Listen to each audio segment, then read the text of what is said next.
to BizTech's C-Suite Conversation Show. Our guest for today is Thomas Laboulle. He's the founder and CEO of Toku. Toku creates bespoke cloud communications and customer engagement solutions for enterprises. It's headquartered in Singapore. To tell us more, welcome to the show, Thomas. Thank you, Brian. It's a pleasure of being on the show. Thank you for having me. Now, Thomas, for a start, could you give us an overview of Toku's journey and tell us how it evolved to what it is today? Absolutely. So you gave it away. We are a cloud communications and a customer engagement platform. We are based in Singapore, but are covering and focusing on the entire region of Asia Pacific. The way that we started the journey was with the realization a bit more than 4 years ago that unfortunately customer experience is still something that is inefficient in many cases, and that is also frustrating for many customers when they are trying to engage with the brands. The experience that you can have across the spectrum can be very inconsistent, I would say. And most of that is caused by a fragmentation that is not getting resolved between the customer data and the communication channels, which means that as a customer, every time that you engage with the brand, you actually realize that they don't know much about you in real time. And that's, I think, where the journey started. Now, I want to zoom in on you before we dive deeper into Toku. Now, you have extensive experience as a business leader. You've had a few CEO positions in consulting and technology in F&B. But what's really interesting is you've got a military background as well. You served in the Belgian Defense Forces and also in NATO. Tell us a little bit about that. Correct. It's like I had multiple lives, and my first career was in the army. I actually also did my studies in the Belgian Defense Forces, got my university degree with them, and then got the opportunity to do a couple of missions, both with the United Nations and also with NATO. That was like almost 10 years of my life before I decided to test out the waters in the private sector. Now, Thomas, how did that stint, the 10 years in the military, shape you as a person?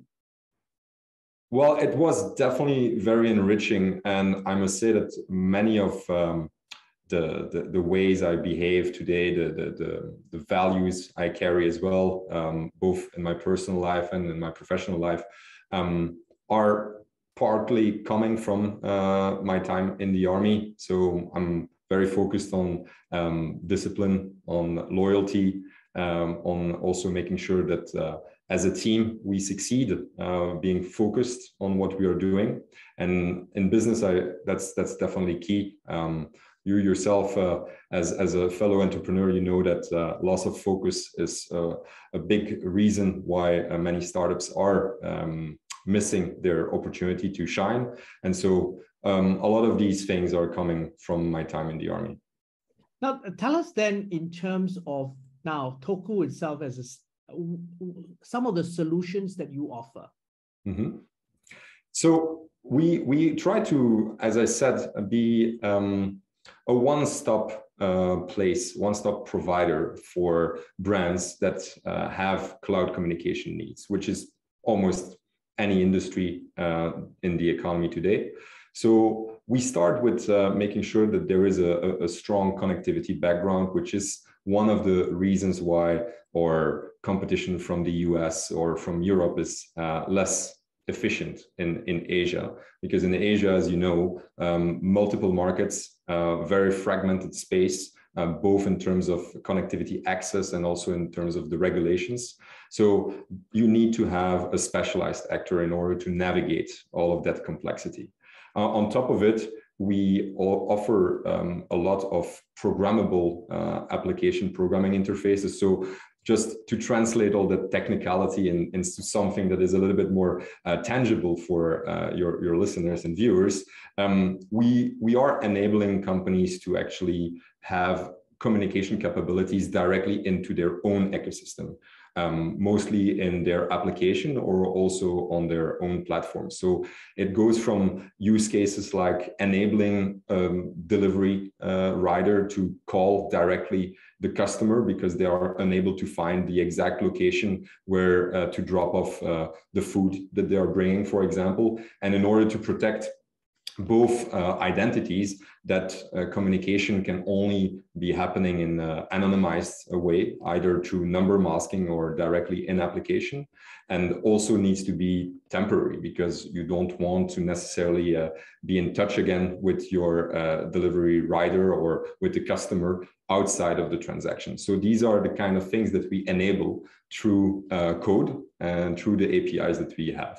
And on top of it, we obviously also have graphical interfaces for solutions that need to be used by business teams. And the flagship product there is our omni-channel contact center solution, which is cloud-based and enabling agents and customer support teams to communicate with their customers across all the channels that they find relevant. And so that's really enabling a seamless customer experience on the user side, because you can contact your brand through an email, through an SMS, through WhatsApp, and then have a call later with an agent that is specialized and already informed about your problem. So you're gaining in efficiency. That's really the goal that we are pursuing here, is to reimagine customer experience for brands in Asia Pacific.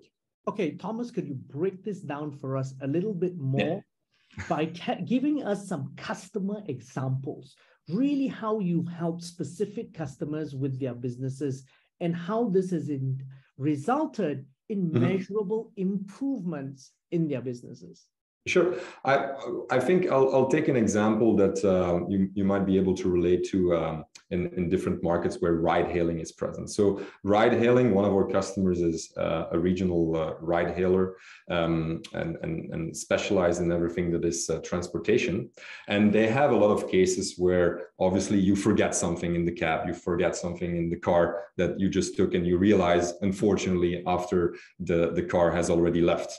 So in many of these cases, you have to call to the hotline, and the agent is going to help you to retrieve the item. But the added value of the customer agent in that regard is very little. The only reason that they are assisting in the coordination is because you don't have the number of the driver, and they cannot exchange, in many jurisdictions, they cannot exchange the personal details. And so it is frustrating, for the customer not to be able to directly reach out to the driver, especially if they realize it only a few minutes after the car has left. And so there we are enabling brands to actually avoid an involvement from the customer agent by simply providing a process where they can call a number, validate the transaction or the ride in which they were and they lost the item, and then they receive via text message a phone number, which is a temporary allocated phone number to their ticket. And every time that they will call that number during, for example, 24 hours, depending on how it has been set up, they will directly be in touch with the driver. And so they feel in charge, they feel autonomous in the way that they are going to retrieve the item. They are not losing any time with additional coordination with the brand. So for them, the brand is solving their issue in the most efficient way possible. And of course, as in any process, you always have the ability to escape the route that is given to you. And if you really want to speak to an agent, you always can, especially in very sensitive issues like you forgot your pet in the car at that time. If you are panicking, you don't want to have to deal with a complicated process. You want to be able to talk to someone right away. So that's one of the concrete examples where we actually assisted the brand to remove the need for having a customer agent engaged in these kind of issues. And so by now, more than 80% of these lost and found transactions or cases are actually solved without an agent being involved.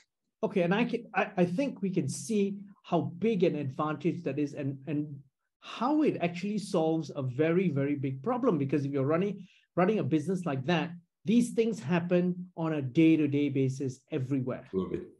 Yes. Now, could you give us some insights perhaps into the industries which you particularly are strong at in the Asia Pacific region? Sure. And just to bounce back on what you just said, it's indeed the goal that we're looking for, right? Is to make sure that the brands have their resources allocated to where they are needed the most and where they can add the most value. And so everything that you can automate in your customer engagement and customer experience is something that you should do and invest in.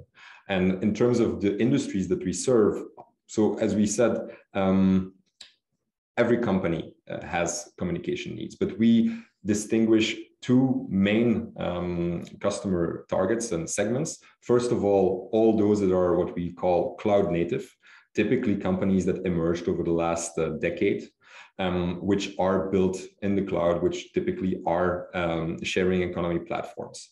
And then on the second segment, we do have all the more established companies, more traditional companies, I would say. They are not cloud native. Most of them are definitely cloud aware and ready, but they are still going through a digital transformation. And so those are the two main customer segments that we serve. And if we wanted to look at specific verticals, we do have a lot of customers and a lot of traction in one, the sharing economy, financial and insurance services, transportation, and logistics. Okay, Thomas, I want to zoom in on your Toku Singapore Consumer Engagement Report 2022. You just released that in September. Mm-hmm. Could you give us some insights into that report and what were the key takeaways? Yes, so maybe first, why did we launch or did we mandate a company to actually create that customer engagement report? Is that most of the market trends that we could find were always based on studies that were done overseas, typically in North America or in Europe, but very little specific information about the problems that customers are encountering in Asia, and in this case, very much in Singapore. So the entire report has been done for Singapore, and because of the very positive feedback that we got since we released it, we already target to have it also for Malaysia and Indonesia next year as we expand the reach of that report. So in terms of some of the highlights that we got out of it is, first of all, the trust that seemed to be problematic between brands and customers because of all the fraud and scam cases that are unfortunately more and more common, I think both in Singapore and in Malaysia as well, where there are a lot of people impersonating brands through the use of local phone numbers or even international phone numbers. So that is one thing that was actually even more of a problem that we had suspected. And something that is also fitting into our strategy and to what we are proposing to brands to do in order to resolve that issue. And the second one is the relevance of voice as a channel. So obviously, and I'm sure that you've experienced it yourself, we see that there is an emergence of chatbots and chats, and that is also related to the cost that you have as a brand when you need a lot of customer support agents, right? So it needs to make sense. When do you have an actual person that can interact with you, and when do you have chatbots or at least a chat with a customer? So there, the relevance of voice is clearly very present for everything that is sensitive transactions or high value transactions. So any payment issue or travel question, rerouting of a flight, insurance discussions, all of that, we see a strong preference from users for voice calls, either in the app or through telephony.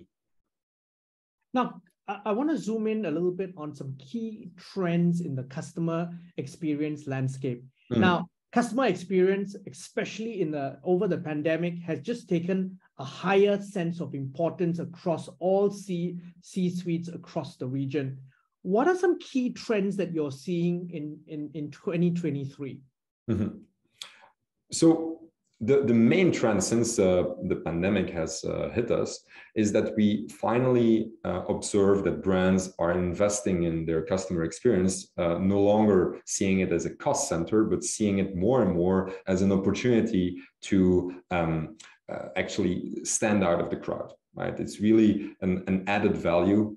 It should be a way to differentiate yourself as a brand and not only a cost that you have in your P&L. Right. So that's one thing, that the investment today, it's no longer just the basics or the minimum needed in order to cover that aspect of your P&L, but really they are looking to gain value out of it. And you see that across all the industries. So that's one thing that we have observed. And then for 2023, as the basics are more and more covered, although depending on the industries, there's still a lot of work to do, there is an investment that is done now in order to link the customer data and create added value during the transaction, so that you can actually, as an agent, see what is all the purchase history of your customer, what are the recommendations in real time based on maybe sentiment analysis, so that you can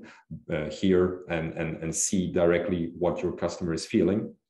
And you have these actionable insights that will go a long way into improving the resolution time and also improving the satisfaction overall that customers have after interacting with a brand. Now, Thomas, what can we expect then to see from Toku in the coming months, especially in 2023? Well, obviously, we are trying to lead that effort in reimagining customer experience across Asia. So it's really helping companies from the very basics, especially when we're talking about digital transformations. You would be amazed how many brands still have to deal with legacy systems, with on-premise servers and solutions that have been selected for them decades ago sometimes, and are so intricate in their processes that it's very difficult for them to actually move to the cloud without losing out on a lot of that value that was created previously. So the digital transformation is key in our objectives to help brands. And then beyond that is really to help them improve their efficiency, provide seamless customer experience across all the channels that they need. And one goal that we have as a primary focus is really to have brands invest in their own communication channels. And what I mean by that is, so many brands today have an application, right? You can look at banks, you can look at insurances, you can look at airlines. It's very rare today that large enterprises and multinationals don't have an application for their customers. So it is something that they absolutely need to leverage on in order to improve their customer experience. Because one other insight that we got from the engagement report you mentioned earlier is that 67% of people actually don't want to leave the application when they are interacting with a brand or are looking to resolve an issue. So if you go to the application to just find the phone number that you need to call, yeah, that's not enough anymore. And also you want, as a brand, to make sure that you control both your synchronous and asynchronous channels and not depend on too many other providers. You want to limit that. And also, one of the key things, Thomas, that has really happened is the following. As you mentioned earlier in this conversation, CX has improved a lot over the last 2 years because of the pandemic, because again, companies had no choice but to engage their customers only digitally. There were no storefronts, physical storefronts. But what's also happened in the CX space, obviously, which impacts companies like you, is customer expectations have gone up dramatically. And as you said, these traditional companies need to up their game or they get left behind. Mm-hmm. No, that is so true, Brian. And you're right that the expectations were actually already high before the pandemic. But during the pandemic, some brands have really used the opportunity to bring it yet to another level where you almost don't have to explain anything because they already are aware of your needs or your query and are going to remove all the obstacles and all the barriers that you might find along the way, just to directly go to the bottom of the problem and refund your purchased goods or organize a return. So obviously sharing economy players are very strong in that. But then when you have an experience with a traditional economy player and you still have to wait 1 hour on the phone before you can talk to an agent, and that agent will then put you on hold, pass you to someone else where you need to explain it all over again. The contrast with what you experience with some of the leading e-commerce brands is so big that yes, it is becoming problematic for the traditional economy, and they need to catch up and at least cover their basics. Okay, so Thomas, in that case, let's paint a scenario. I'm a CEO in the Philippines of a large traditional business, and the e-commerce folks are doing a fantastic job. I need to up my game. I'm a really successful company. I've got great legacy systems. As you mentioned earlier in the conversation, my systems work really well. I can't take all the stuff out. I need to build on top of it and improve. Mm-hmm. What advice would you give me in order to up my game and match these providers, mm-hmm. these newcomers? Well, one advantage of working with a company like Toku is that we are a hybrid player, right? So we understand the more established and on-premise technologies that some might call obsolete, but are still serving a purpose in many cases. And so we don't want necessarily all our customers to start from scratch. So when we are coming to our customers, we are going to the drawing board with them and are identifying what are the advantages of the current technology and how can we actually leapfrog that transformation so that they can directly offer the end user experience that they have in mind and that their customers also expect without having to go through a 2-year transformation plan. Obviously, there will be milestones, but what you want to provide first is some quick wins, right? So that actually you are connecting all the legacy systems to the Toku platform, and then we are converting and making sure that we provide a cloud-based experience to the end users. That's one of the advantages of working with Toku. Now, Thomas, it's been a fascinating conversation. I've learned a lot, and so has our audience. But before we leave, any final thoughts you'd like to leave us with? Well, I just want to re-emphasize the need for companies to differentiate themselves through the customer experience, right? Many brands are calling themselves customer-centric, but are then not covering even the basics of customer support. And today, customer support can not only be reactive, you need to be as proactive as possible. And there are so many touch points that are available that if you are investing in your platform, you are actually able to anticipate on a lot of the needs of your customers. And that's really the key here, is to help brands across the entire region to reimagine their customer experience.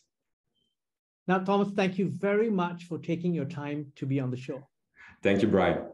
Now, we've been speaking to Thomas Laboulle. He's the founder and CEO of Toku. I'm Brian Fernandez, and we've been watching and listening to BizTech's C-Suite Conversation Show. This interview will be on our website, www.biztech.asia, as well as our social media platforms. It'll also be on our syndication partners, TV stations, radio stations, and websites. Thanks a lot for tuning in.